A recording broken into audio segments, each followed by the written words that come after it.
Webinars again and again in your own time. And coming soon, our new bespoke learning management system will host podcasts, an online version of the famous SICOT diploma exam, virtual training modules, surgical technique courses, a discussion forum, and much, much more. We hope you'll join us on this pioneering journey as we push the boundaries of what is possible in online orthopedic education together.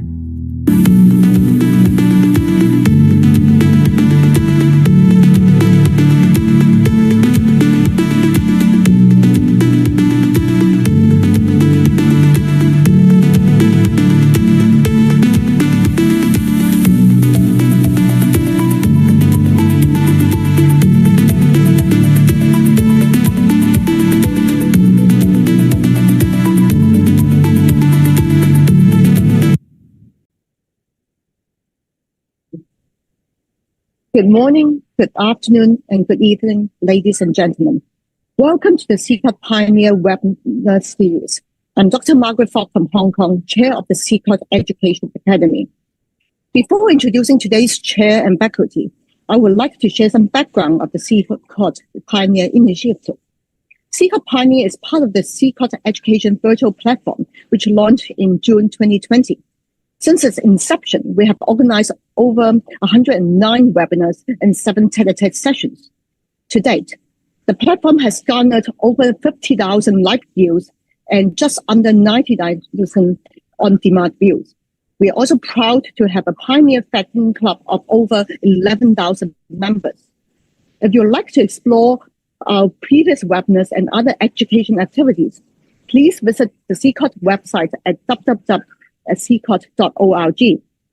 We encourage you to join as a member to access all these resources on demand. Today's webinar is organized by our SICOT Gender Diversity and Inclusion Task Force, led by Tammy. This is the first webinar that we've organized. It is a work-life harmony in orthopedic surgery.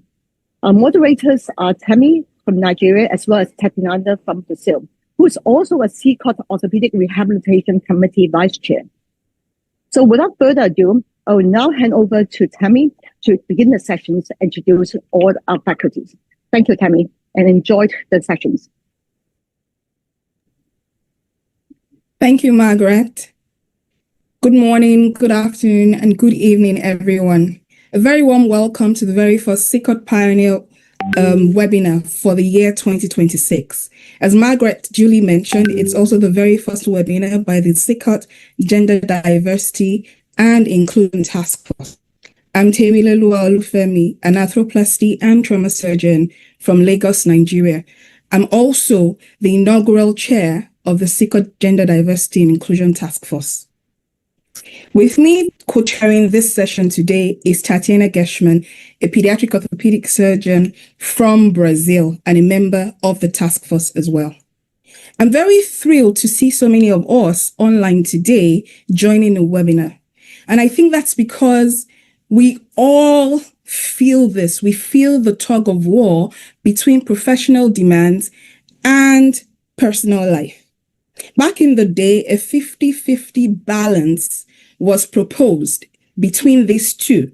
However, it was found to be unrealistic. So our conversation today will shift the dynamics towards a more plausible approach, which would entail sustainable living, a balance, a harmony, essentially, between professional demands and personal life. With us today are 8 esteemed orthopedic surgeons who are panelists with diverse experiences spanning different career stages. So if you are a resident or you're a pioneer in orthopedics or a legend, there is something for everyone today. Our goal is to discuss how we can blend work, health, family, and our passions into a uniquely satisfying life, so that even though we might get to work harder as the years go by, we also get to live better. Please want this to be as interactive as possible, so kindly drop your questions in the chat box. I will answer them at the end of the webinar. And if you don't have any questions, please, let's learn from you. Share your experiences, share your struggles, and let's all converse on how we can experience work-life harmony in orthopedic surgery. Without further ado, I'll hand over to my co-moderator now, Tatiana, as she introduces the first couple of speakers. Have a very fantastic session. Thank you all. Good morning, good afternoon, good evening to everybody. It's with great pleasure and happiness that we start this webinar. Our first talk will be by Dr. Patricia Fucs. She's a full professor in the Department of Orthopedics and Traumatology in Santa Casa Medical Schools and Hospital here in São Paulo, Brazil. She's also the chief clinic in neuromuscular disease.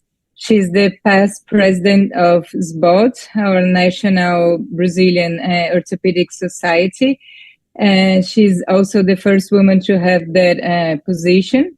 She's the past president of SBOP, which is our dear Brazilian Pediatric Orthopedic Society. And she's also the past chair of the SICOT Pediatric Orthopedic Committee. It's with great honor that I please call Dr. Patricia to start her presentation.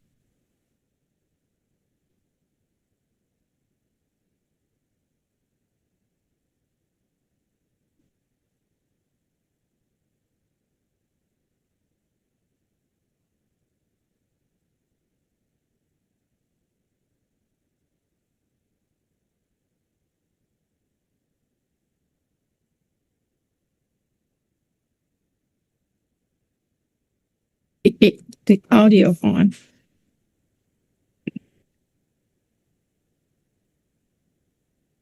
Okay. Oh.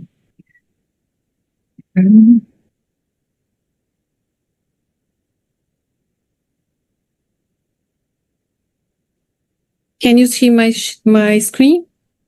Yes, perfect. Okay. So first I want to thank SICOT Pioneer for the kind invitation. Thanks to Tammy for remembering my name to participate, and congratulations about the choosing the topics to be presented today. As you all know, I work in Santa Casa in São Paulo, which is the first orthopedic department in the country. So it's a very traditional medical school, and the orthopedic department is very important. So talking about diversity and work balance, I found this picture in this editorial very interesting, talking about medicine is not completely gentle, neutral, especially in orthopedic surgeon. And what does need to be a good orthopedic surgeon? I have tons of residents and fellows at my department. So there are things that everybody has to be a good orthopedic surgeons, since the wish to continue learning, good communication, empathy, adaptability. So you have to be, as a young trainee, to be curious, to be disciplined, but you don't need to be a man.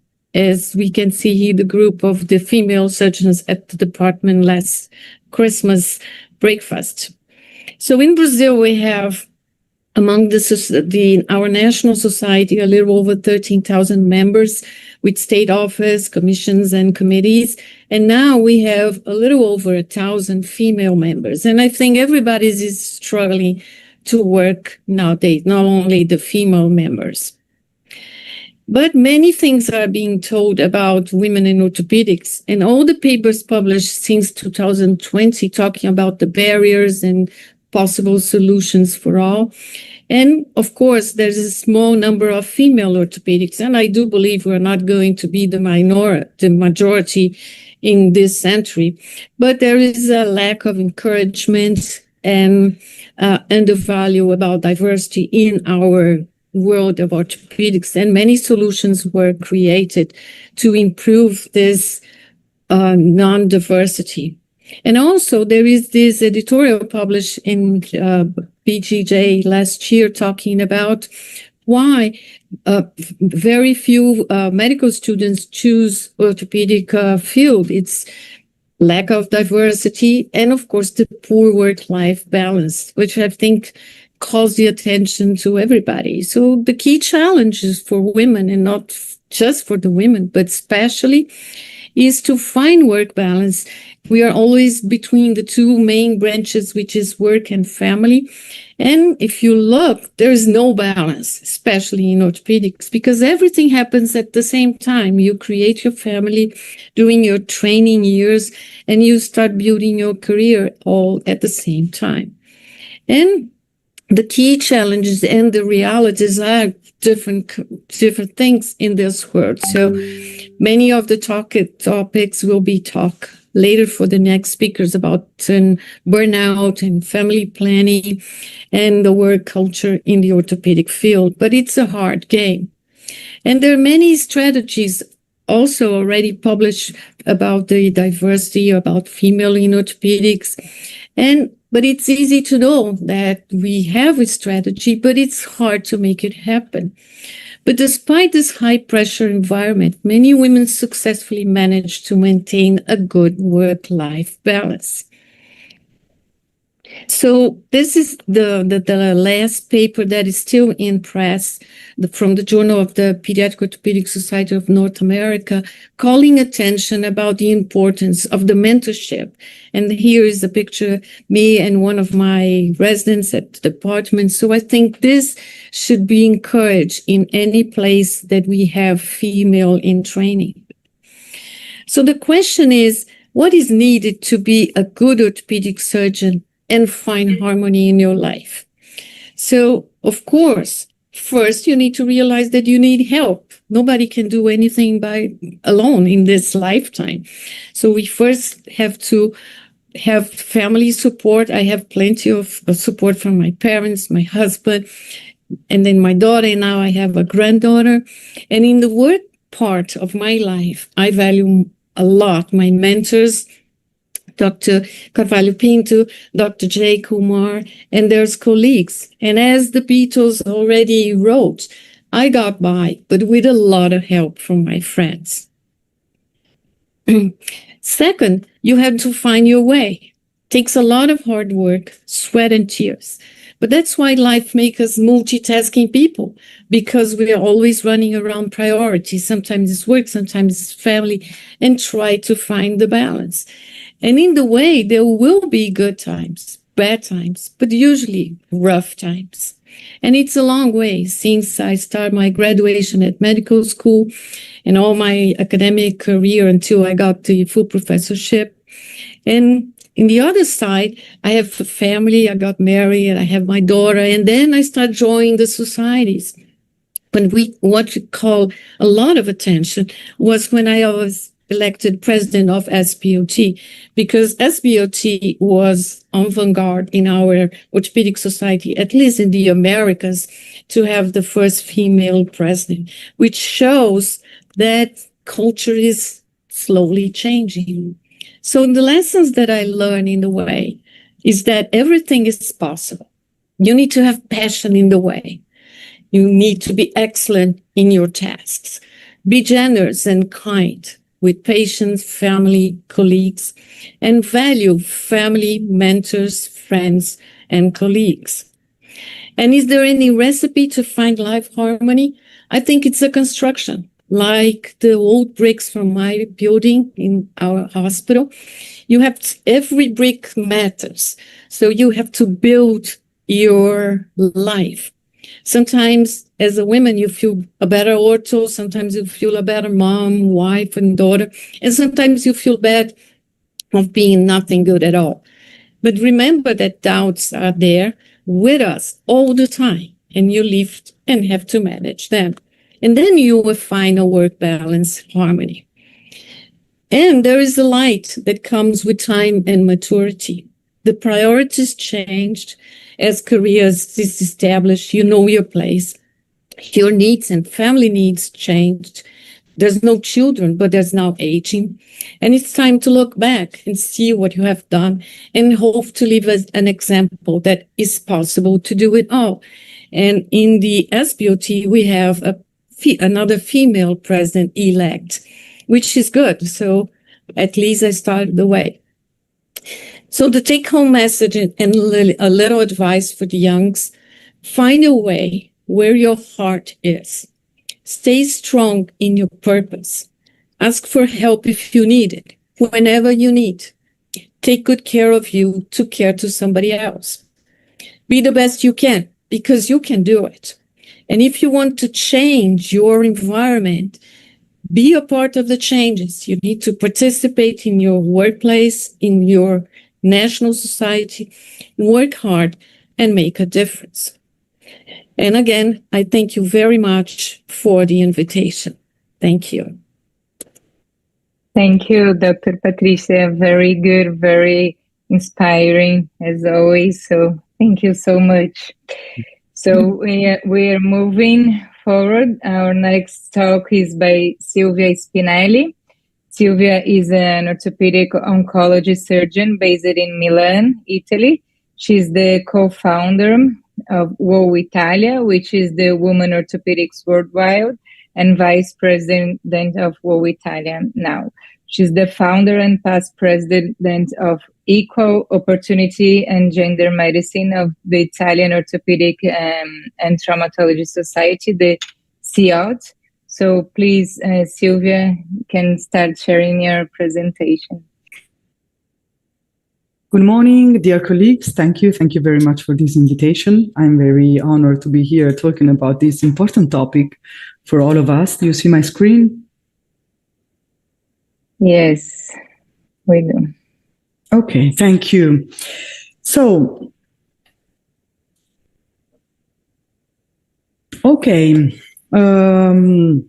If we look at the data in literature, a resident and consultant in orthopedic surgery touches even 80 hours per week of work designing and defining what is called the surgical paradox. So we save life by sacrificing our own life.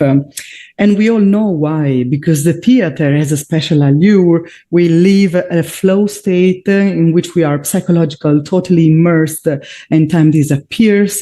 And also to be a surgeon gives us and lead to an identity fusion, overshadowing other parts of our identity. And this work, as we know, gives us an instant gratification because we fix the problem, but the other part of life could be more complex or slowly changing. We know the price of all of it. There is a physical toll we pay by our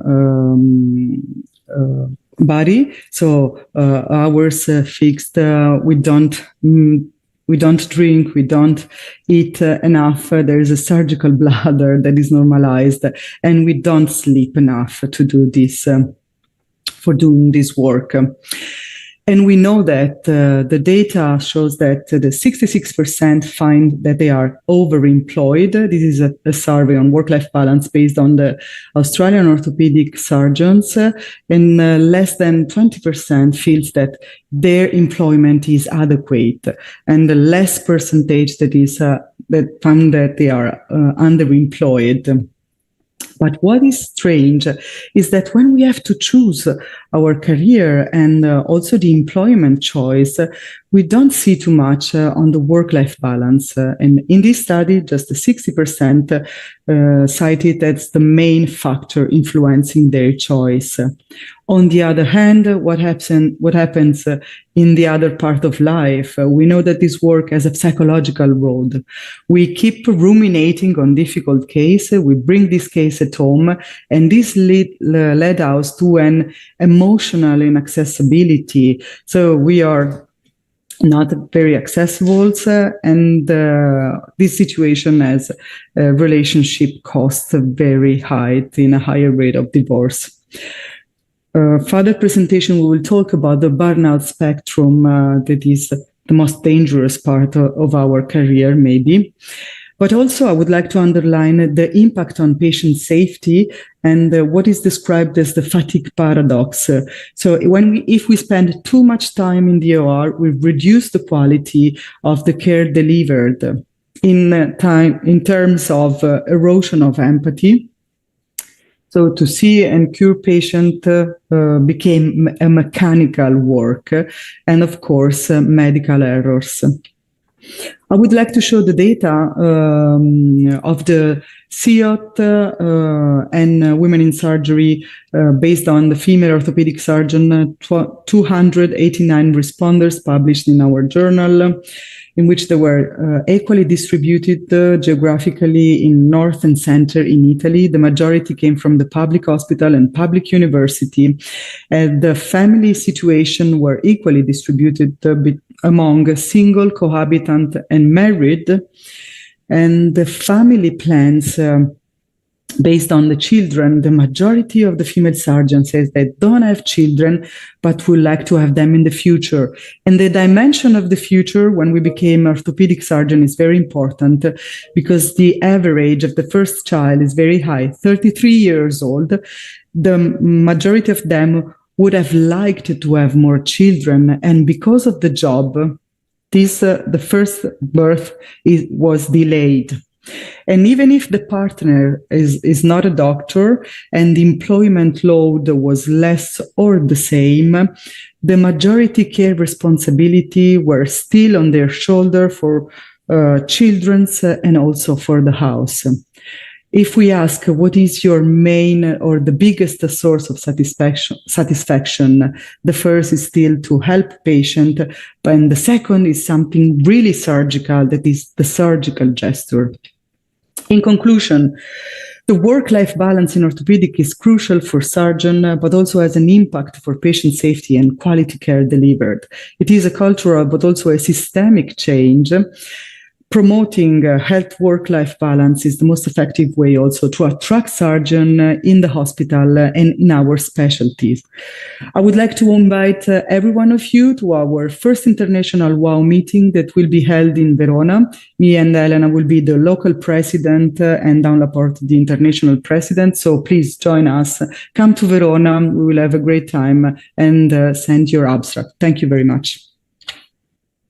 Thank you so much, Silvia. Thank you so much. I'll go to Verona. So, that's great. Yes, our next talk is exactly about what you mentioned: burnout recognition, recovery, and prevention, by Aditya Agarwal. He's a recently trained orthopedic surgeon at the Center of Spine and Joint Health Search in Guerschman, India.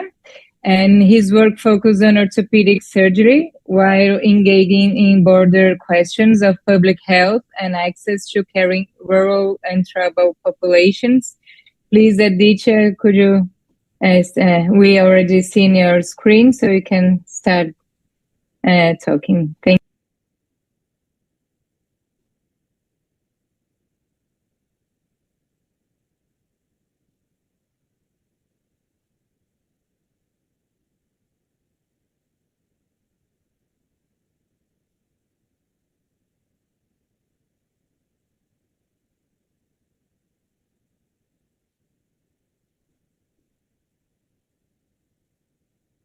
Yes, sorry for the delay. Is the screen visible?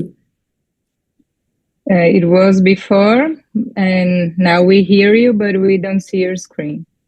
Sorry. We saw it just now. I think we started sharing.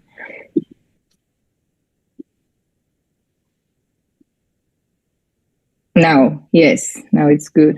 Just put in the share screen mode and then it's good.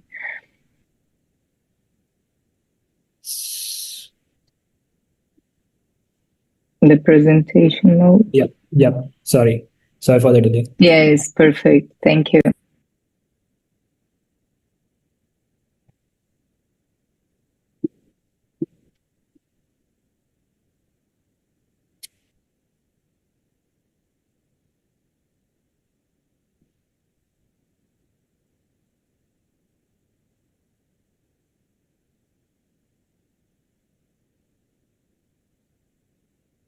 Is it visible, the slides? It's good. Yeah, thank you. Hi, everyone. Today I'm going to share my thoughts on burnout, recognition, recovery from a junior doctor's perspective. Sorry, there's some technical glitch that's happening at my end.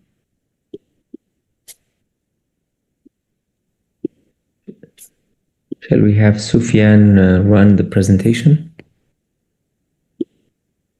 The slides up, the presentation is on 5 parts: recognition, recovery, prevention, and reflection by team and the self. It's my story in which I moved from quitting my medical training almost twice to getting the best outgoing resident award during my training. The people who helped me, my friends, were the main supporting thing, and the place where I'm working currently was like light at the end of the tunnel. Let's start with recognition. The constant fatigue, the tension headache, the Sunday night anxiety. It's like a quiet voice whispering, "This isn't what I'm meant to be doing." And the mind pushing back, "But this is what I'm supposed to do." There can be some initial signs which are often ignored, like isolating oneself, seeking validation, frequent overtime, perfectionism, overcommitting, imposter syndrome. It may also look like I'm not just tired, it feels deeper than that. I'm emotionally exhausted. My body keeps moving, I keep showing up, handling everything, being strong inside, but inside I'm empty. It is like the feeling that it's being described is like being drained even after rest, finding small tasks heavy, knowing it isn't laziness, that what's happened when someone has been in survival mode for too long. The nervous system hadn't got a real pause and it's been carrying the load non-stop. How could the recovery look like? It could look like more sleep, it could be restructuring, it could be reflecting, it could be self-care. There are some recs which I want to give, which really helped me during my journey. Like the deep work by Carl Newport, which says the experience of flow produced by deep work is a proven path to deep satisfaction and helps in dealing with burnout. Another is by Dennis Harris. He describes 3 components of burnout. Addressing each will be helpful. It includes exhaustion, depersonalization, feeling detached, cynical, and negative, and reduced accomplishment. Another recommendation is the 7 habits of highly effective people. The habit number 2, to begin with the end in mind. For example, I'm an important part of my classroom and I contribute to my school's mission and vision. Such a connect with the larger purpose really helps. Then another idea from the art of mindful living. When we are having cruel or angry thought and we replay it over and again in our mind, we are consuming toxic consciousness. If we are noticing the beauty of the day or feeling grateful for our health and the love of those around us, we are consuming healthy consciousness. Prevention. Some of the hacks we all know: to sleep better, to get outside, to say no sometimes, practice positive self-talk, to rediscover our passion. But sincerely, we must ask, is it all the talk and we already know the things? Is it our hypocrisy? We know we have all the papers there, but do we really practice it in our small teams and in our institutions? It's time for some team reflection. Burnout isn't a personal failing. It's a signal that something needs to change. It's like it's caused by working for people you don't like, towards goals you don't believe in systems that grant you no agency. It's a mixture of all the 3: environment, the values, and the growth. And let's now reflect for ourselves. It's not always just about the workload, but also the meaning. What differs peak flow from burnout is how much meaning we find in our work also. This is a very interesting framework which talks about various ways in which we can move from burnout or languishing phase towards a flourishing phase, which includes focusing also on our physical health, social contribution, the skills, professional development, social relationships, character development, and psychological well-being. In broader sense, we also have to ask, where does our loyalty belongs to? The science or the industry, the community needs, the corporate profits, the ethical service, or exploitation? I love this poem by Faiz Ahmad Faiz, which talks about, I loved a little, I worked a little. Those people were truly lucky who took love as their life's work or turned their work into an act of love. To conclude, burnout is not a weakness. It's a signal that something in the system needs to change. Recognition begins when exhaustion, cynicism, and loss of meaning are acknowledged. Recovery requires pause, reflection, and reconnecting. Prevention lies in aligning environment values and opportunities for growth. The goal is not to work less always, but to work with meaning. Thank you. Thank you, Aditya. Thank you. Very good.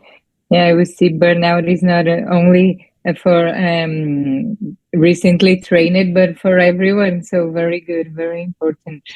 Our next talk is by Dr. Peace Amaraegbulam. She's a chief consultant orthopedic surgeon at the Department of Orthopedics and Trauma.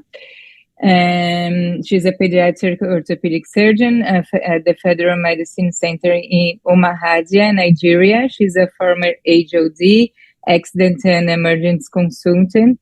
She's a consultant in a Ponsari Club Food Clinic in FMC, Umuahia.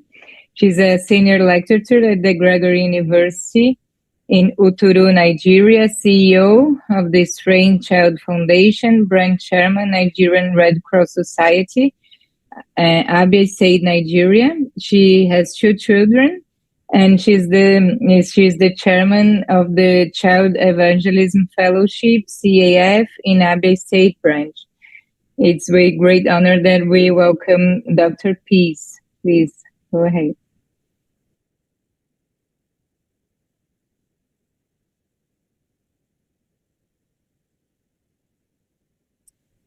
Good everyone. I'm happy to continue the discussion with the talk on parenting, caregiving, and clinical practice.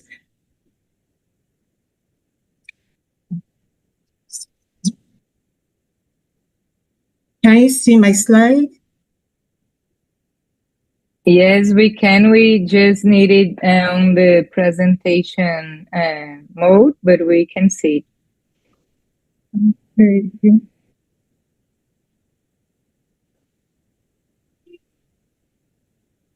Okay. Yes, that's perfect. Thank you. So I'm continuing with the talk on parenting, caregiving, and clinical practice.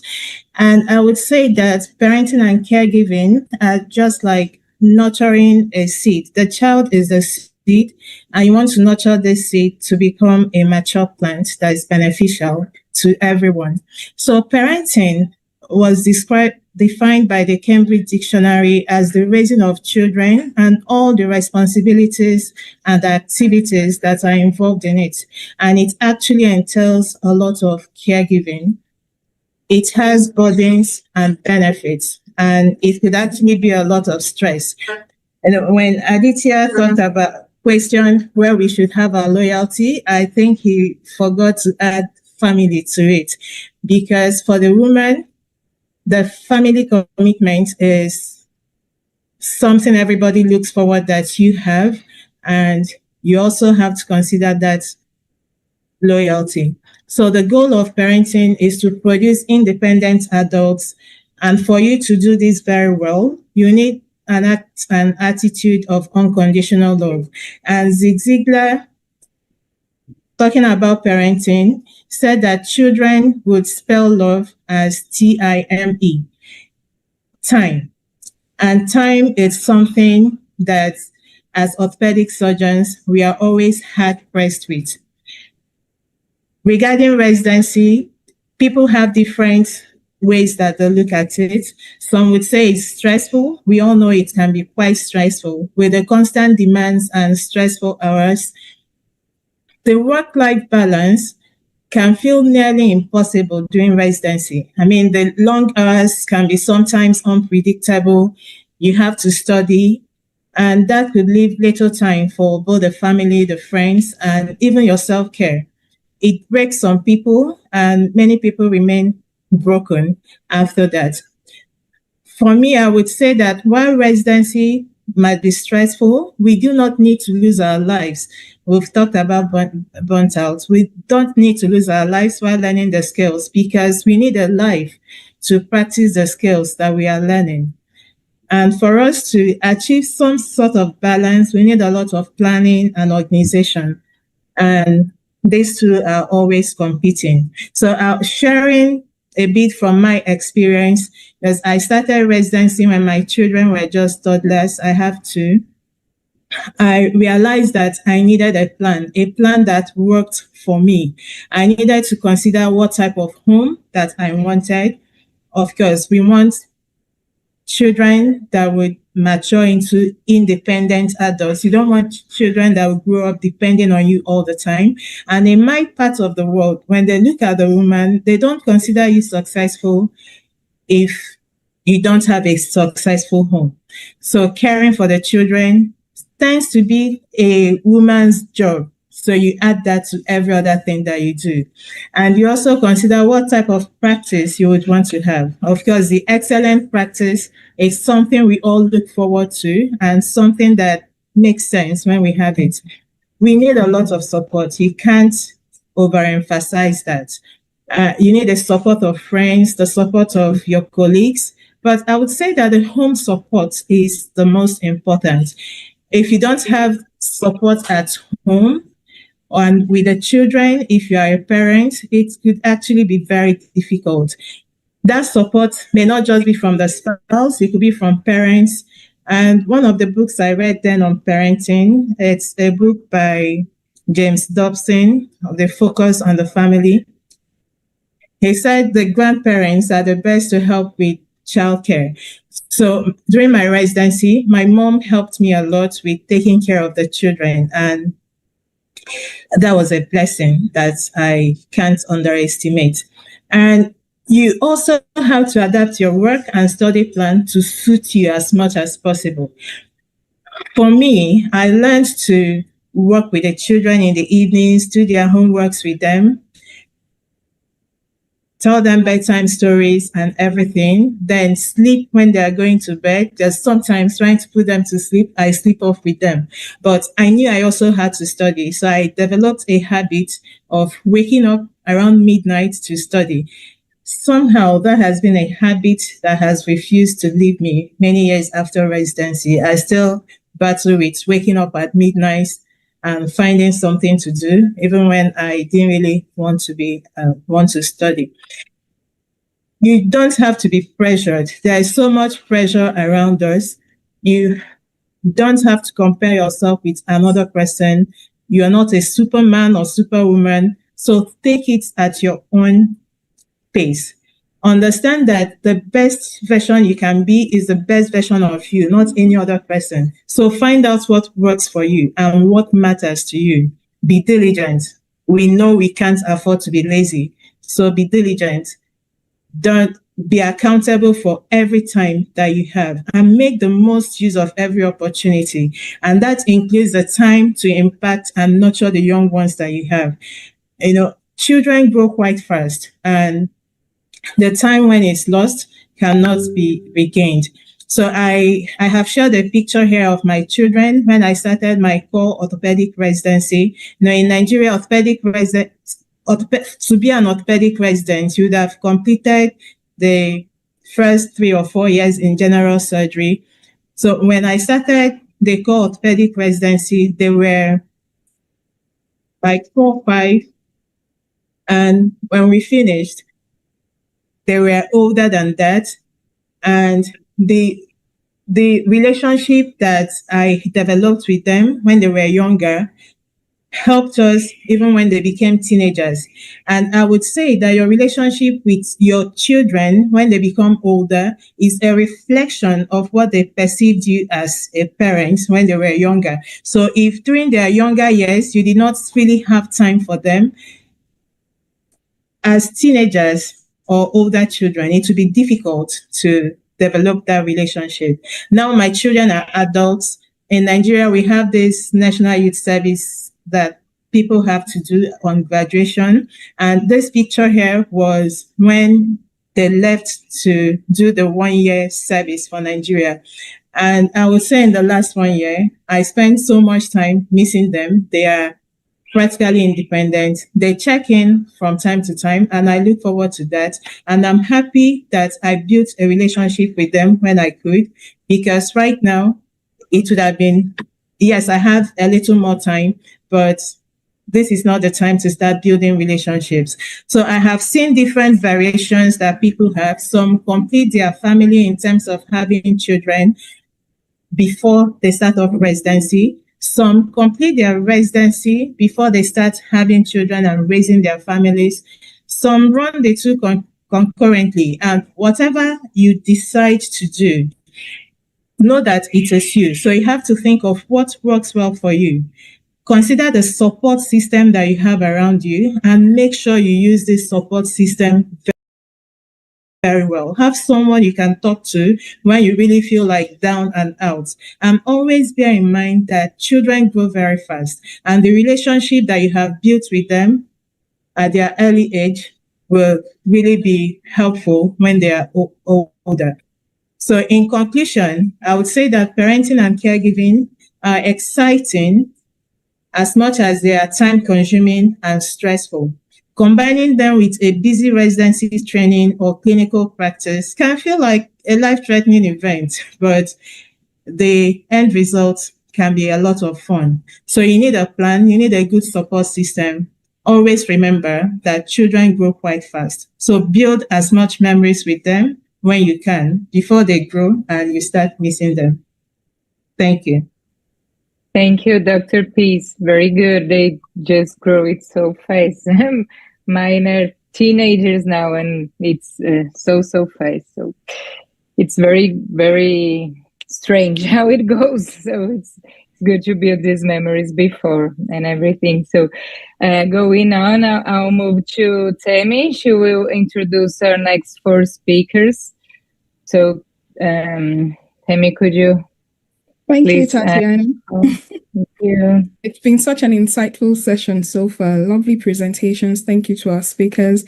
Up next, we have Evelyn Kuong joining us from Hong Kong, where she's the head of orthopedic surgery at the Hong Kong Children's Hospital, with a special interest in neuromuscular diseases, complex limb deformities, and rare skeletal dysplasias. Apart from her clinical duties, she's very passionate about research and teaching the next generation of pediatric orthopedic surgeons. In addition, she's quite qualified to talk on being more than a surgeon, identity, hobbies, and life outside of the hospital, because she plays the flute for the World Doctors Orchestra. A warm welcome to you, Evelyn. The floor is all yours. You can start your presentation. Thank you. Thank you, Temi. Good evening from Hong Kong, and I've been tasked to talk about hobbies and our identities beyond clinical work.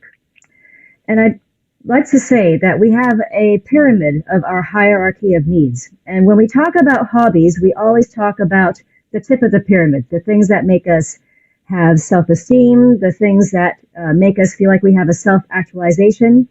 But before I go into that, I'd still like to say, as our speakers have said before, we have very basic needs that we still need to address every single day.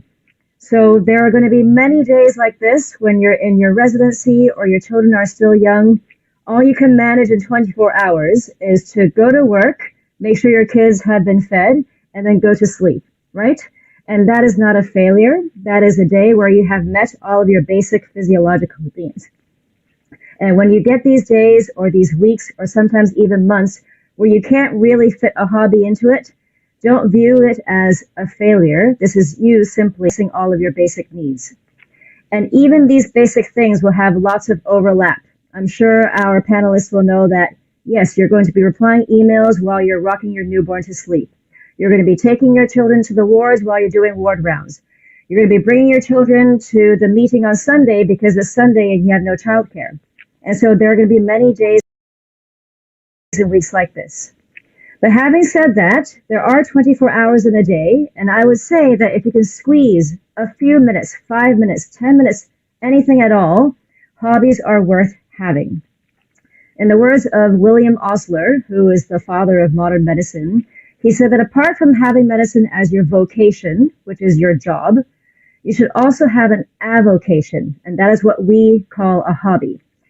Because he understood that you really need to have a sense of art and science and poetry and literature to you to be a good person, and for that to translate into being a good doctor. And in his words, no matter what it is, have an outside hobby. And this is taken from a speech that he gave to surgical residents. And we know now that that's very important. It's backed up by science.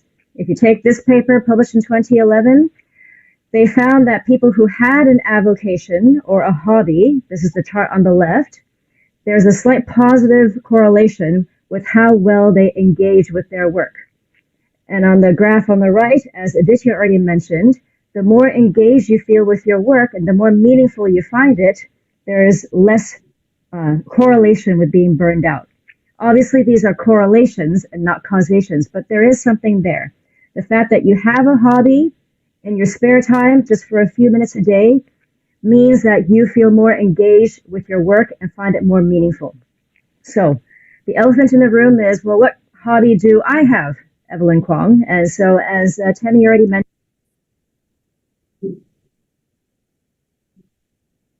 I have started music as a student, and I continued into university, and now I play for Asian Doctors Orchestra and World Doctors Orchestra, and it's really taken me all over the world.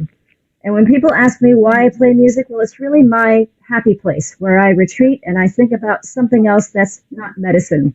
I love my job, but I really need a couple minutes a day where I'm not thinking about surgery. And it's this couple minutes a day where I'm healing myself.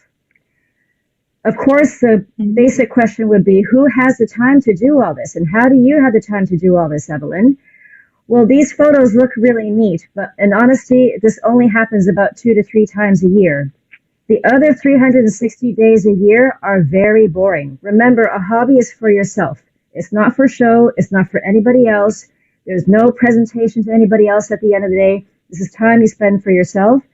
And the reality is, I only spend a few minutes a day on my hobby. Whatever hobby you have, whether it's gardening or knitting a sweater, it can only take a few minutes a day. So I'll show you an example.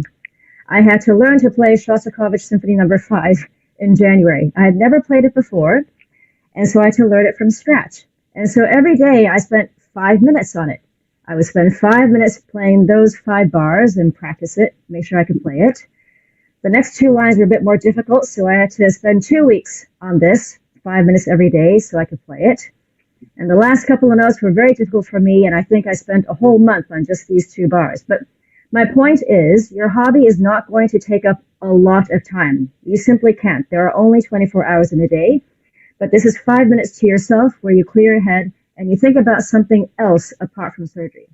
And there are going to be days when your children are very, very young, and you think you have 3 minutes to play some music to yourself, and even that disappears because obviously your young child needs attention and wants to sit with his mother rather than have you sit by yourself and play music. And I think that's fine. In this video, which lasts about 3 minutes, I got to play the piano by myself for about 2 minutes, and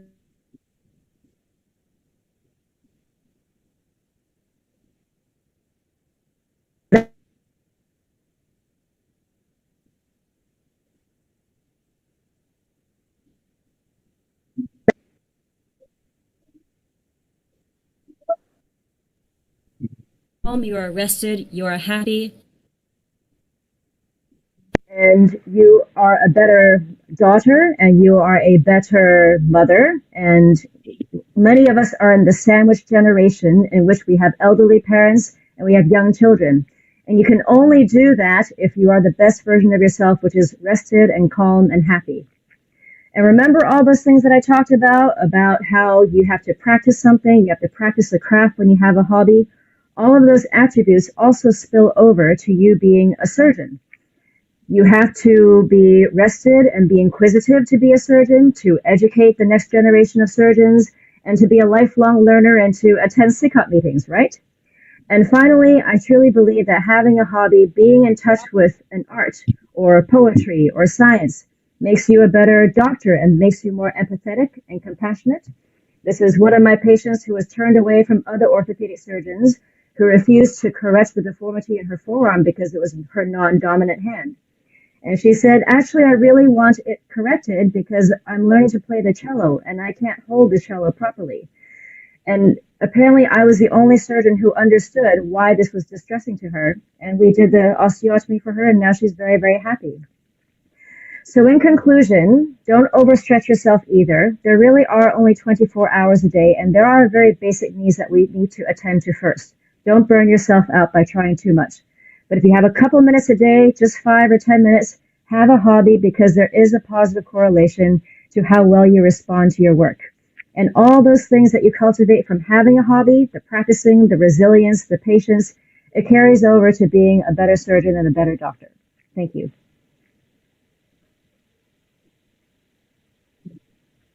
Thank you very much, Evelyn. Well, great talk. We protect our basic needs first. Just a couple of minutes in a day out of the 24 hours to practice our hobbies, because the hobbies actually ultimately help us to find harmony. Thank you very much. We're moving on now to Patricia Moreno Grangerio. She's a pediatric orthopedic surgeon who's joining us from Brazil, and she works at the University of São Paulo. She's a former elite athlete in volleyball and rowing. And she has time for life-changing social projects because she is the founder of Instituto Remo Mio Romo, a non-profit that promotes rehabilitation and social inclusion for children with physical disabilities. Her clinical and research work has a special focus on children with cerebral palsy. A very warm welcome to you, Patricia. Please go ahead with your talk.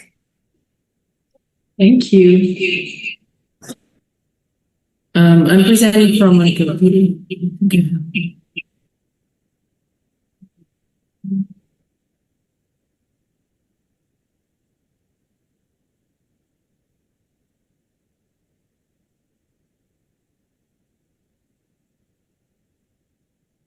Can you hear me well? Now we can hear you. We couldn't hear you initially, but now we can hear you and we can see your slides as well. Okay, thank you. Thank you for the introduction. It is so great to learn with such great colleagues, experience and thoughts. And today I would like to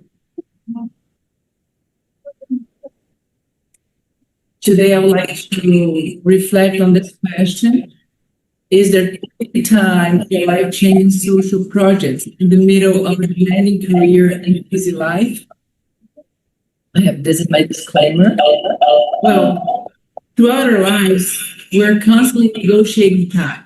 Time for work, time for family, time for patients, time for research, time for ourselves. We often believe that time is our greatest limitation.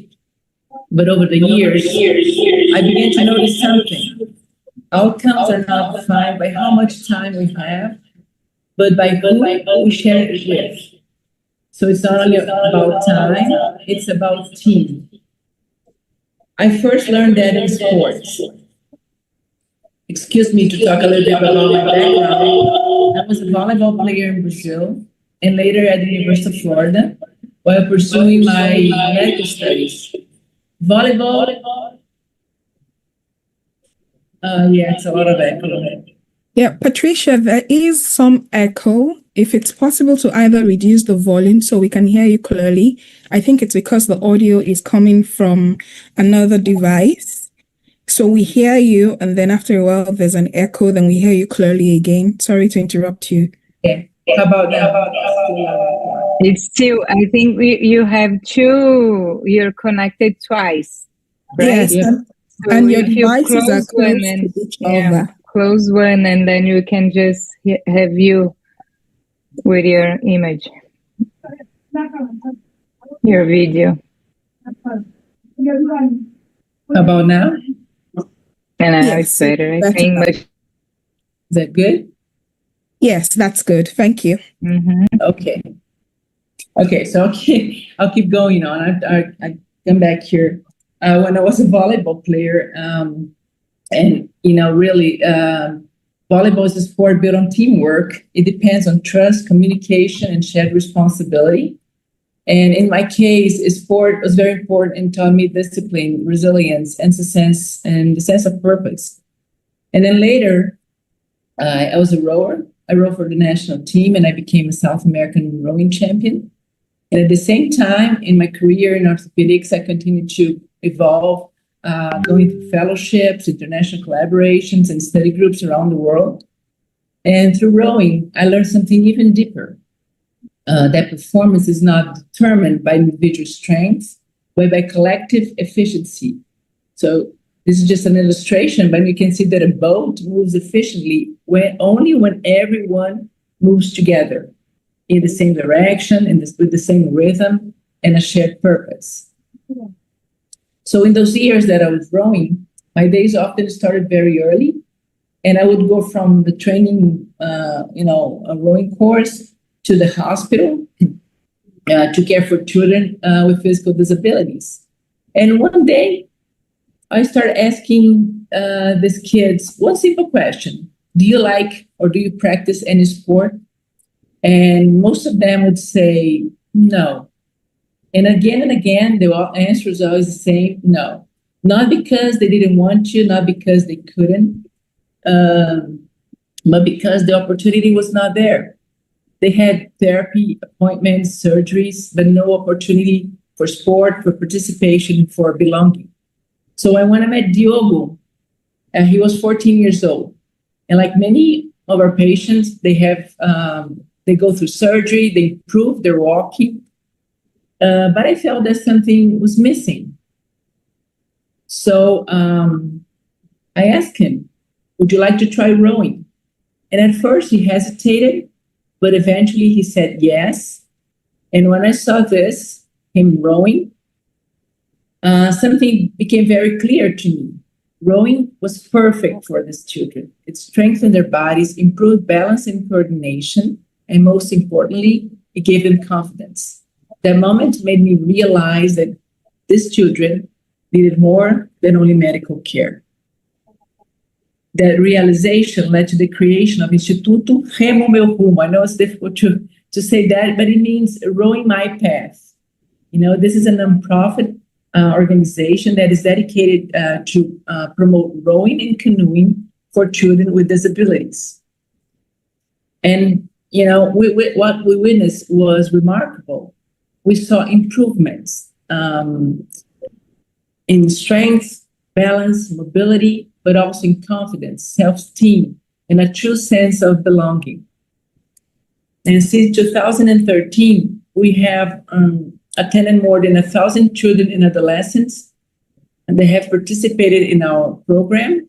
And you see here, he's outdoors, and being outdoors is just something incredible, not only for the children, but also for the families. And then we learned something fundamental: meaningful impact is never individual, but it does require structure, collaboration, continuity. We have a great team. We have an interprofessional team with physical educators, psychologists, social workers, and physiatrists. In many ways, this is our boat, and it's a shared effort, and we are rowing in the same direction.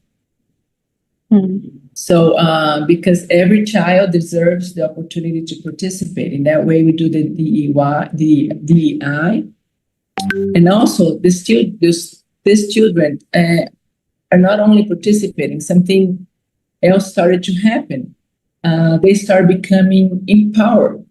They weren't defined anymore by their limitations, but by their possibilities. And you see now Diogo, he's a beautiful example of that. Now he graduated from physical education. He's a coach, and he's inspiring many other young kids. So, and behind all of this, there's an important person. In rowing, the coxswain is the one who guides the boat, setting the direction and keeping the crew together. In our project, the row belongs to my husband, Ricardo. Actually, we like to say that Remo Meu Rumo is our first son, because now we have a wonderful boy, Arthur. But Ricardo is the one who steers the vision of Instituto Remo Meu Rumo. And we often remember a simple idea: if you want to go fast, you go alone. If you want to go far, you go together. So that this experience taught me meaningful impact is never individual achievement, it's a shared journey. It's not about fighting time, it's about building the right team, having the right people by your side. And I would like to thank everyone who's part of this boat, our incredible children, their families, our team, many friends who supported this journey. And I would like to say hello to, special greeting to Peace. She was here once visiting. And I would like to say that this experience transformed my understanding of work-life harmony. Social projects do not compete with our careers or our personal lives. They connect them.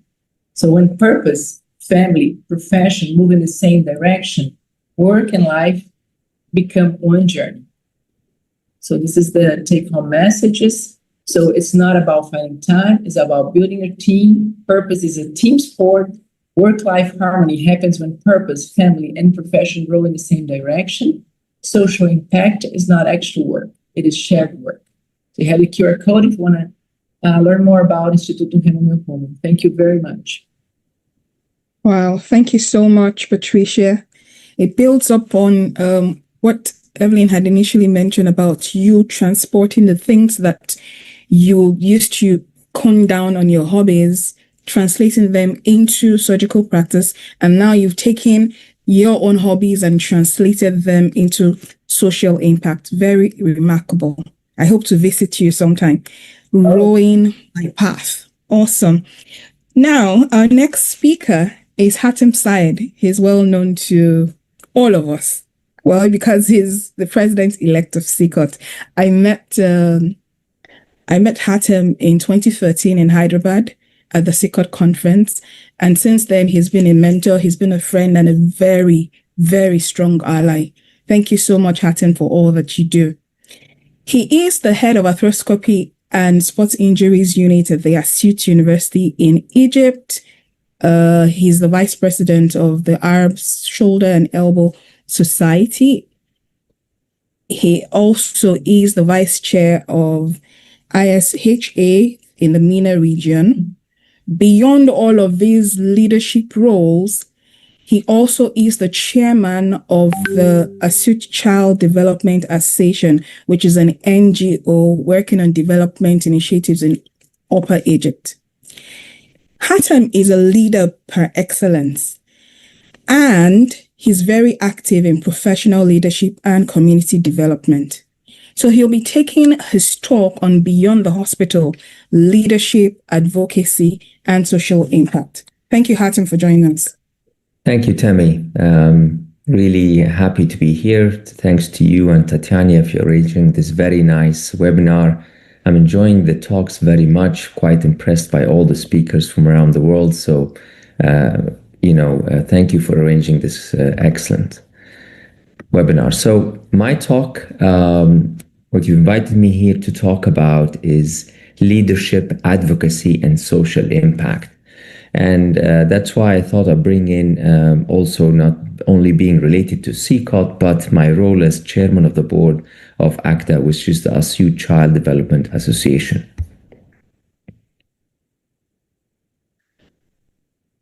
So why do we need to have leadership beyond the hospital? Why is that important?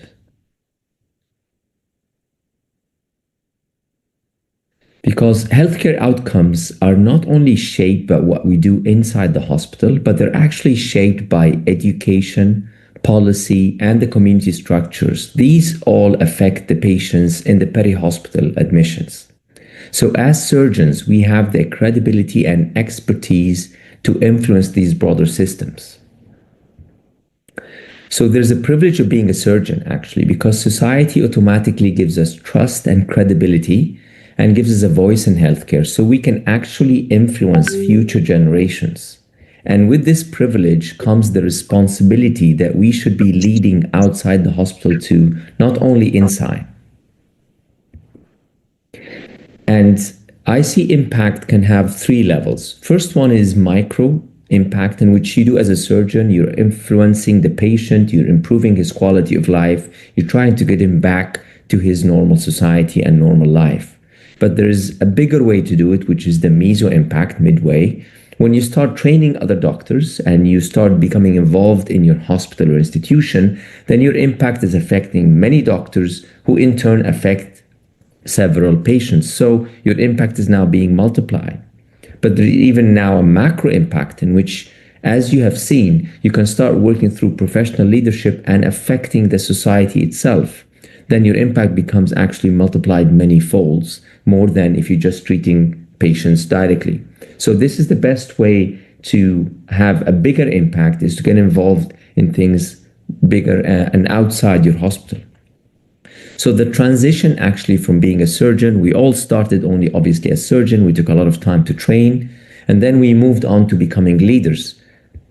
And you start with treating the patients, Then you increase your impact by training more trainees, younger doctors who in turn treat patients. Then you take a leadership role in your hospital. You run the department, you're managing it, so you're improving the quality of the patient care in the whole department and maybe in the region.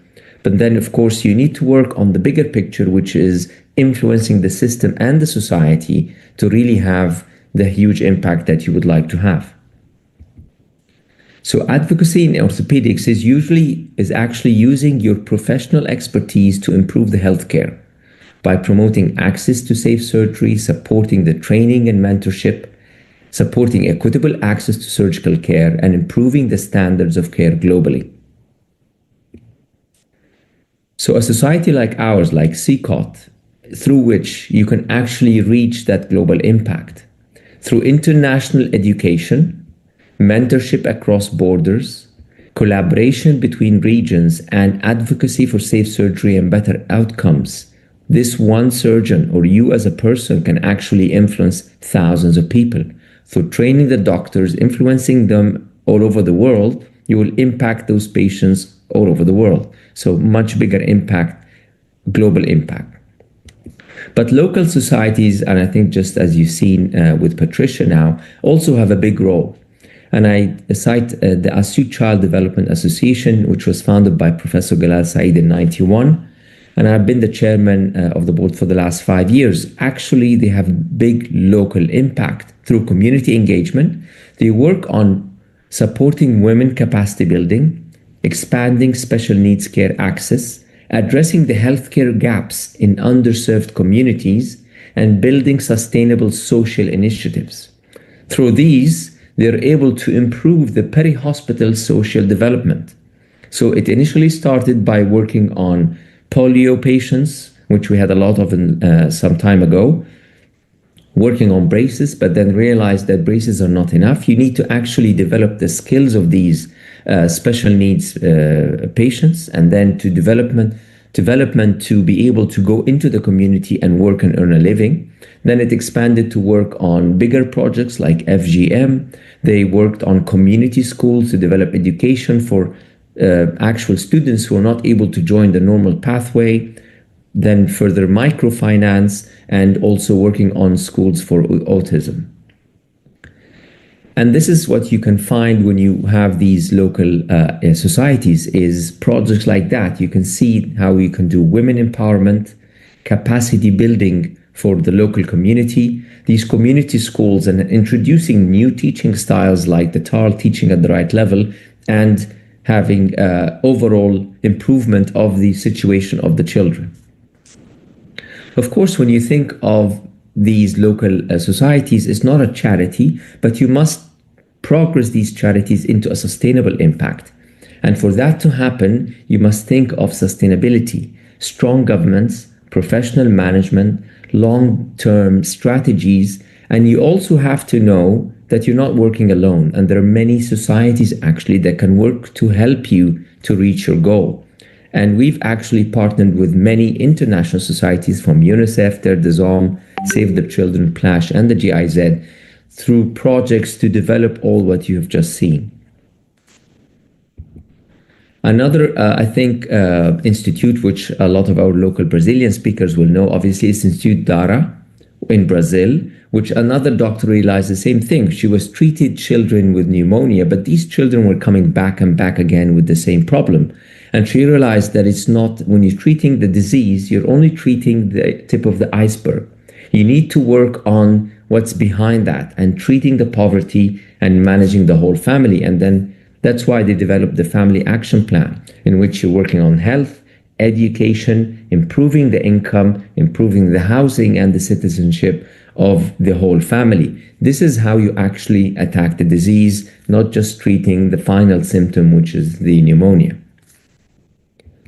So with that, I just want to introduce the idea of leadership beyond the hospital, and that we can all get involved by joining the professional societies like SICOT, working through mentoring next generations, encourage them to be involved in local societies, and encourage them to see the voluntary work, contribute to our community initiatives, and learn about advocacy and governments.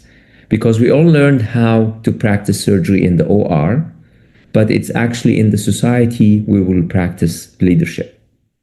Thank you. Wow. Thank you so much, Hatem. Thank you so much. So beyond leadership in the OR, beyond taking care of our patients, we practice leadership in the society. I think what resonated the most for me would be, the levels of impact, how one grows from micro to meso to macro impact. And that's all what we should be aiming for, because what we're doing goes beyond us, having a legacy and pushing the dynamics forward so that things get better for the patient. Ultimately, it's basically a vicious cycle. Awesome. All right. So our next speaker is Mohamed Zati. Mohamed joins us today, as a last minute addition to the webinar because, he was gracious enough to stand in for Turkia, Erouk, who is a member of the webinar subcommittee of the SICOT diversity, the SICOT Gender Diversity and Inclusion Task Force. She did quite some work on this webinar with myself and Tatiana, but unfortunately she's not able to join us today. So Mohamed Zati is going to be helping the presentation. He's a senior registrar at Al-Qaeda Hospital and Tripoli University, and he joins us from Libya. He'll be talking to us about gender, culture, and geography in work-life harmony. A warm welcome to you, Mohamed. Please go ahead with your presentation. Thank you. Hello, how are you? How are you doing? It's 4014 in Tripoli, so good afternoon to everyone. To be the last presented, it's like Mission Impossible. You know that. At the beginning, I would like to thank you for invitation and the favorable opportunity to be with you. And I would also feel sorry to Dr. Turkia for the loss of her father. So I will go on without any further delay. I'll try to share my screen. Is that okay? It's coming on. Well, I can see myself on your screen, but not your slides. Now I share my screen. Yes, now we can see your slides. All right. Okay, so I will go on. Gender, culture, and geographic in work-life harmony. Introduction as well, nothing to declare. So I will go on to the introduction. Gender, culture, and geographic are deeply intertwined in the workplace culture of medicine, shaping career trajectories, work-life balance, and professional relationships.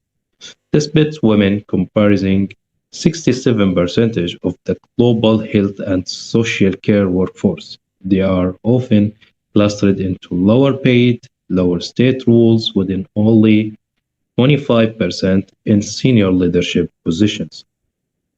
Why is diversity important? We know not an ideological argument, evidence-based practical benefits of diversity in a knowledge economy. McKinsey, he said, and he reports in 2015, delivering through diversity, he analyzed 346 UK and Australian organizations with more than 30% diversity. They attract top talent, more innovative, make better discussion. Why diversity matters in orthopedic surgery.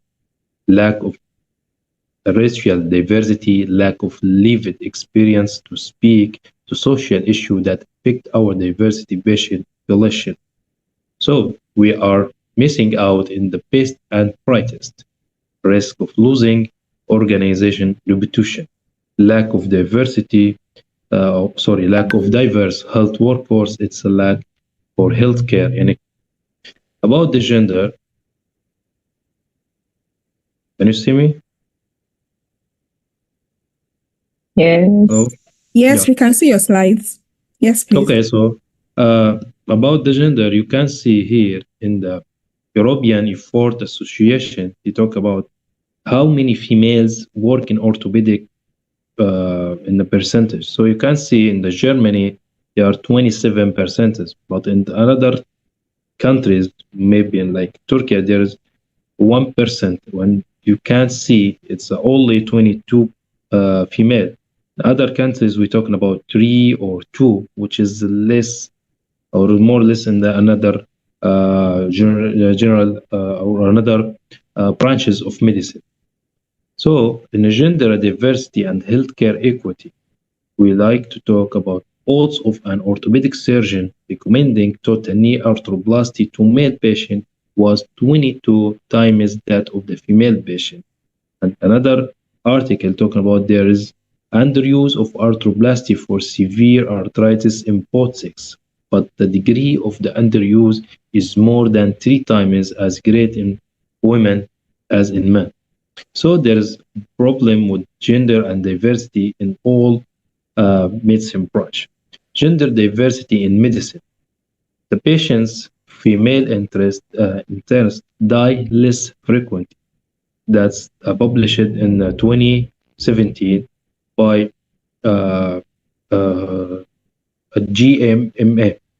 Another article talking about the patients of female surgeon have fewer complications.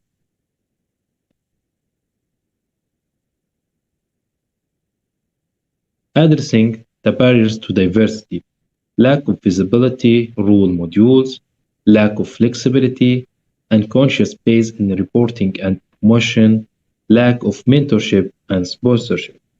So the visible role modules, early exposure to orthopedics is important. Women decide early in career path. What's the flexibility in training? Competency in not time-based training and breastfeed and childcare facilities at work meetings. Mentorship and sponsorship for diversity. A sponsorship is a person who has power and will use it for you. So the difference between mentorship and sponsorship, mentors talk with you, but sponsor talks about you. Mentors help you skills up, but sponsors help you move up. Mentorship and sponsorship. To recruit more diverse students into orthopedic, to recruit more diverse orthopedic surgeons into leadership.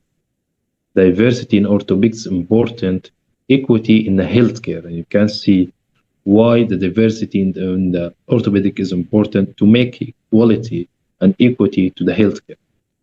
Initial struggle Middle East, you can see not accepted in the board for 3 years, unpaid trainee and hazard and bullet.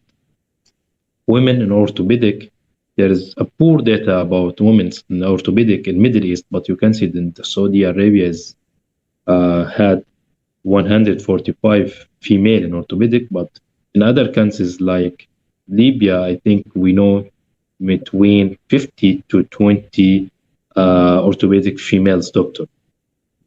How can we make a difference? Monitoring medical students to be sure they choose the right career and decrease dropout. Monitoring through the research project, and monitoring through the summer program, which is very important to the student, and internship part. So student attached to a unit, and they have on-calls, clinical. We had to bring that student to the surgery as observership for 6 weeks at least, choose 1 or 2 surgical subspecialties. What you can do as established orthopedic surgeon, female in the panel, and don't discharge female students, give them the proper tools and knowledge. So this kind of, they look like surgeon, but we need to do, and we need them to look like orthopedic surgeon. Culture.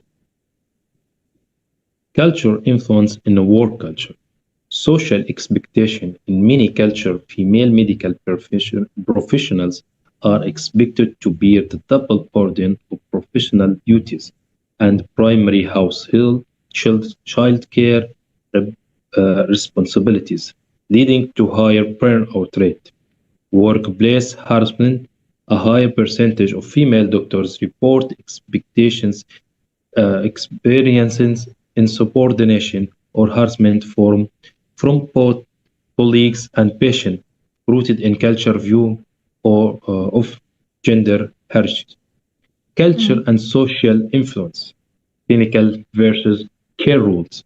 In some cultures, female doctor face challenges in being recognized as experts, with patients sometimes perform male doctors or mistaking a female doctor for a nurse, which is a big problem in my department. All the time we have, and we're facing this problem with the patients and my colleague, a female colleague. Doing gender, women in medicine often adopt feminine behaviors that align with traditional expectation to negative hostile environment, or conversely, are penalized for acting outside this norm. Geographic variation, urban versus rural difference. In some settings, such as Thailand, female healthcare workers in a rural area experience higher level of depression and lower satisfaction with health management compared to their male. Regional difference in hierarchy. Studies compare countries like Greece and Malta noted that while barriers like work-life balance are universal, the intensity of gendered barrier is strongly directed by the specific socio-cultural context. M-shaped career curve. In South Korea, example, and Japan, unique M-shaped employment curve exists where a female physician often drop out or switch to a part-time work after childbirth, leading to significant loss of experience or experienced women in hospital setting. Cultures, specifications, and support. While some regions focus on formal policies, example, Pacific study show that the strengthening local culture strength and community support system is essential for reducing the gender burden for care. Lifestyle and socioeconomic factor, financial trade-off. While urban physicians may earn higher normal salaries, rural doctors often enjoy a lower cost of living, allowing for higher standard of living and larger homes. Work-life balance. Urban careers often involve high patient volume and long commutes, contributing to burnout. Conversely, rural physicians may face professional isolation and the expectation of constant availability because they are the local doctor. Yeah. The conclusion, gender, culture, and geographic significantly shape work-life harmony in orthopedic practice. Supportive institutional policy are essential to sustain diversity and career longevity in orthopedics. Regional and cultural difference must be recognized when addressing workforce challenges. Improving work-life harmony enhance surgeon well-being, practitioner, and quality of patient care. Thank you. Thank you so much, Mohammed. Thanks for this insightful talk. It was good to see how, you gave examples spanning different regions and what happens in different places. It's quite important, like you noted in your conclusion, that these differences need to be brought to the fore in discussing work-life harmony, especially starting from the institutional level. Thank you once again for joining the webinar. Now, we've come to the end of our talks with just a little time to spare. We don't have questions in the chat box, but I'm going to hand over to Tatiana now to ask our panelists, let's just get your thoughts on a question so that we can have something to discuss. Yes, go ahead, Tatiana. Yes, thank you, Tammy. So to our panelists, what are some practical daily rituals or boundaries that you have set to ensure work does not overwhelm your personal life? Can you share something with us? Like, especially now that we are with everything online, we have the meetings at any time and the phone and the WhatsApp calling. So what's your limit? What do you do to try to have this balance in a practical way? Can you share some tips with it?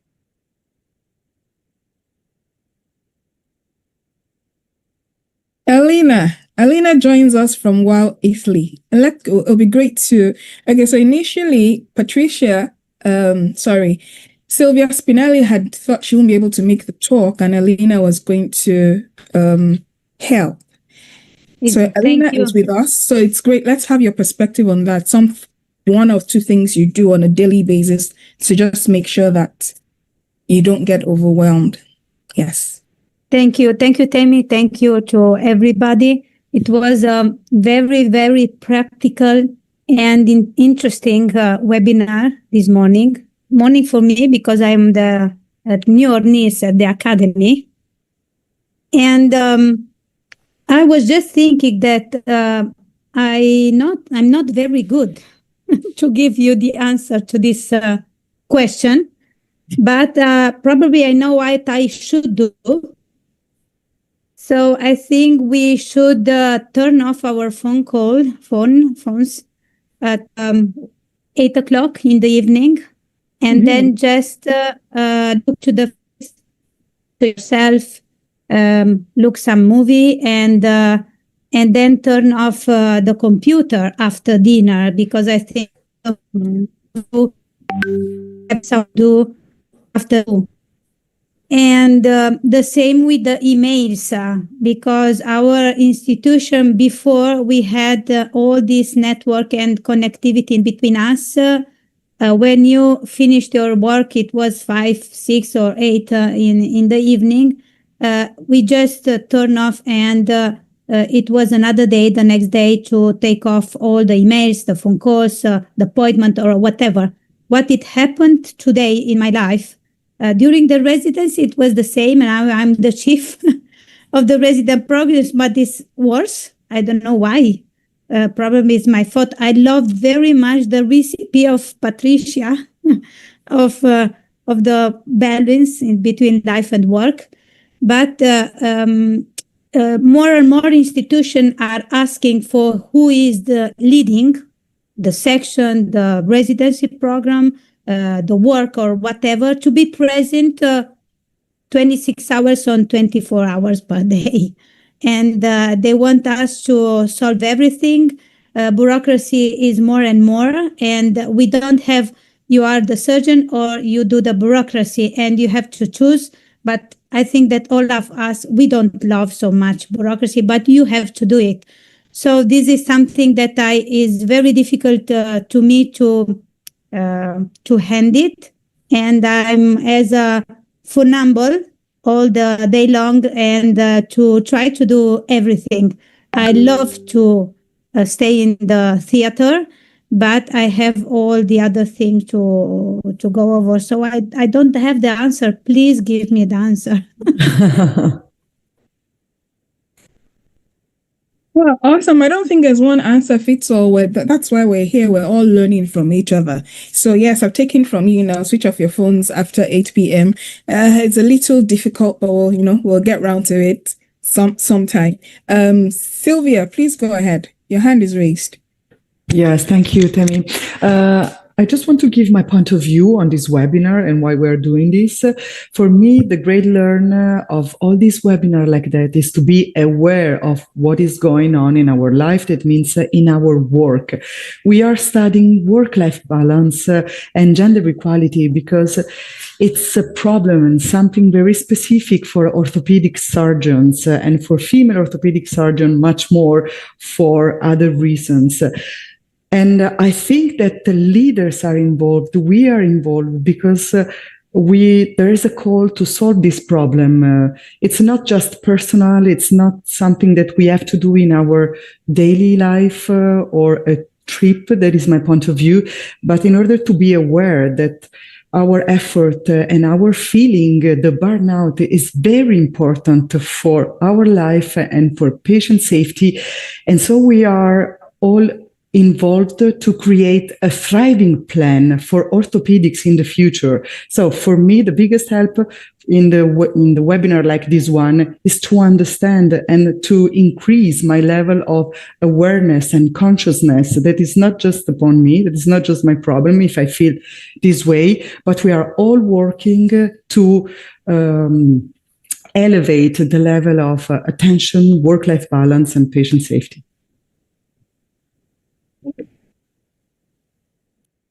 Thank you very much, Silvia. Thank you so much for that. Patricia Fucs, is that one thing in particular that you do on a daily basis just to make sure that you don't get overwhelmed, something to strike the balance? Oh, wait, what can I say? I never, ever turn my phone off. Never, ever. So it's always on because I have the patients from the hospital. I'm full-time here in Santa Casa, but I still have patients from my private office that I usually do operations on during the weekends, usually Saturdays. So, and I answer the phone even for the patients from this public service and my private patients, so it's never off. And besides, I have a family, so they can reach me whenever they need or for any reason. So I don't think we have the answer. The answer. So I don't know. I think I enjoy so much working and, like I said, running around for the priorities all the time that I think it's tiring. Like I said, it's a lot of sweat and tears, but we can do it. So, and I'm happy to be available as a professional and as a family person. So, but I think the other thing about, like Elena was talking about, I think as time goes by, we thought initially that we were going to work less, but it's not true. It's like a dream. Oh, sometimes when I will be the chief, I'm not have to work that hard. I don't have to be on call every day. But it's a lie. That maybe we create this because we were raised in another generation when our chiefs, we suppose they work less, but we actually didn't know at that time. So as far as you go, more responsibilities you have. So there's no less work. So I don't have the answer also. Well, so like I mentioned earlier, thank you, Patricia. I don't think it's a one answer fits all for everyone. So while it's basically trying to find what works for you, right? So if it's turning your phone off before, after 8, or leaving your phone on, work-life balance, work-life harmony, more like, not balance. Work-life harmony is an enigma because individuals define it in different ways. So I was just trying to see what our thoughts were as different individuals. If there was one thing we did on a daily basis. Mohammed, your hand is up. Please, let's hear from you. Yeah, I facing that problem all the time. I can't switch off my phone. It's working all the time, 24 hours, because I'm working trauma. So I had calls at night and the morning, every hour. I'm working in a general hospital and in a private clinic. So I had this problem. So last year, I feel I'm burnout and I feel I'm so tired and even I can't play with my children and I can't see them. So I go to another plan. I have friends. They are all doctors, but it's not orthopedic. Someone from a surgery and a vascular. So we decide to meeting once weekly, but we didn't talk about medicine. We just talk about football, anything, but didn't talk about medicine. And we save memories and we have fun. We playing some games, so that's helped me a lot. That's helped me a lot. Yeah. Awesome. Thank you so much for sharing that. Yeah. Go ahead, Tatiana. I was just saying I agree with Mohammed. Maybe it's impossible for us to do everything. I can either switch off my phone. It's always on for my parents and my children and my patients and everyone. So it's like this. But sometimes when we think that we don't need to do everything, we can do something less and have good outcomes. Like I was thinking about the Pareto theorem when you do like 80% of the outcomes will come from 20% of the effort, so you can focus on the priorities and try to get the best of it every time. So then I think it may help, because it's impossible to have a lot of volume, a lot of attention, a lot of everything everywhere. So I think that sometimes we don't need to feel guilty about not doing or not having it all, but if we do a little bit less, then we have a lot of outcomes. So that's it. And have some social things outside of medicine or orthopedics, especially because then we are always thinking and talking about this. So. Thank you so much, Tatiana. Thank you. So I have this question. I'm going to pose it to Hatem, Patricia, Moreno, and Peace, if they're still with us. Okay. So as leaders, how can we create a psychologically safe environment where the people who work on our team feel comfortable about their need for flexibility? You know, we had said that this discussion is moving from the stoic or unrealistic balance to a more flexible and sustainable harmony. So as leaders, if we have people in our team, how do we create a safe space enough for them to be able to discuss their need for flexibility? Let's have your thoughts. Thank you. Thank you, Temi. This is a question for another full webinar. It's this is not something you end a webinar with, Temi, really. I think we're already running out of time, but it's a great question. And I would propose that you do the second webinar or something like that and actually go into the leadership, how you manage when you're working with a team, how you approach them, how you open communication channels, and how you, as you said, make space and give them power to and autonomy. Actually, that's one of the very important things for people who work together. But it is a big question, Temi. So I would encourage that we do that for another webinar, actually. Okay. So, like Hatem had mentioned, we are running out. What's going to happen now is Sufyan is going to kindly share the summary slides for all of the talks that we've had. But I'm going to ask the panelists in one sentence, on your own, what do you want the audience to take away from today's webinar? I'm going to start. One thing that resonated with me so well, and Evelyn has had to leave, is that there are 24 hours in a day. Get a hobby. Having a hobby helps you to be able to sustain harmony and learn to practice it for a few minutes every day.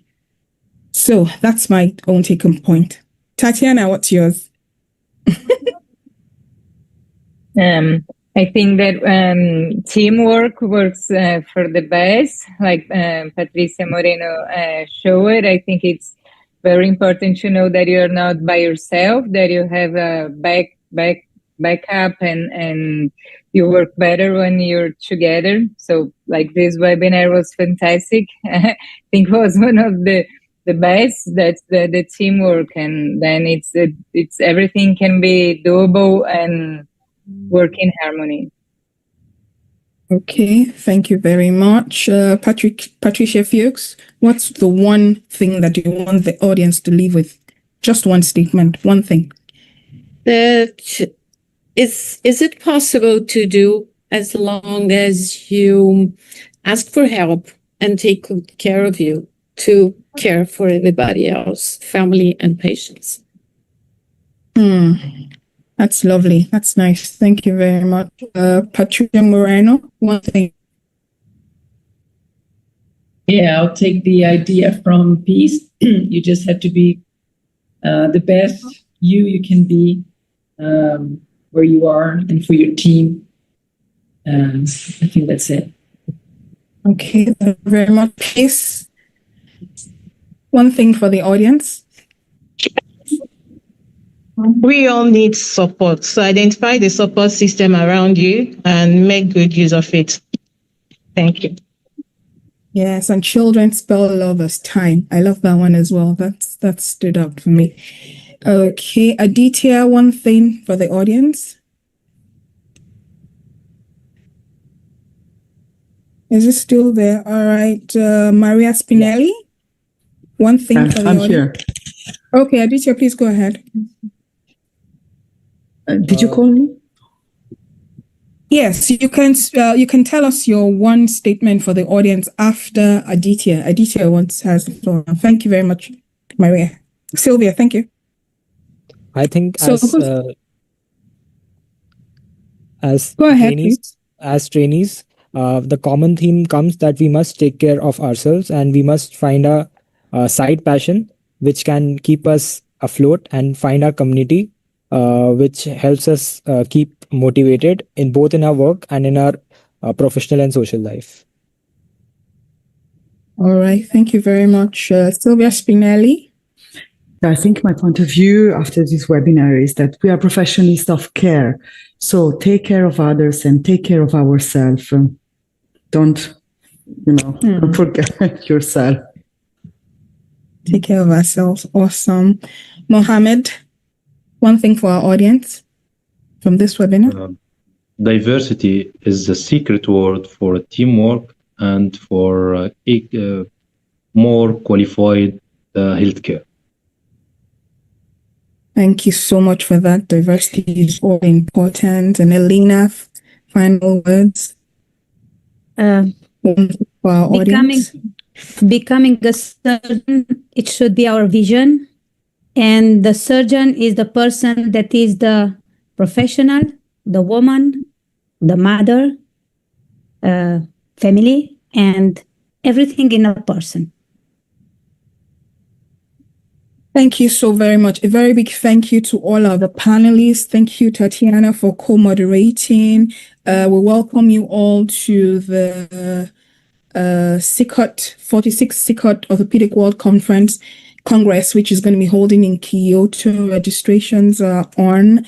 Our research subcommittee, the research subcommittee of the SICOT Gender Diversity and Inclusion Task Force would be sending out a survey on work-life harmony to get our thoughts about the webinar and just to be able to gather some data on how we can move this conversation forward. So please look out for the emails as well. The Young Surgeons meeting is holding in April at, where's that now? At Chicago. So young surgeons can register for that as well.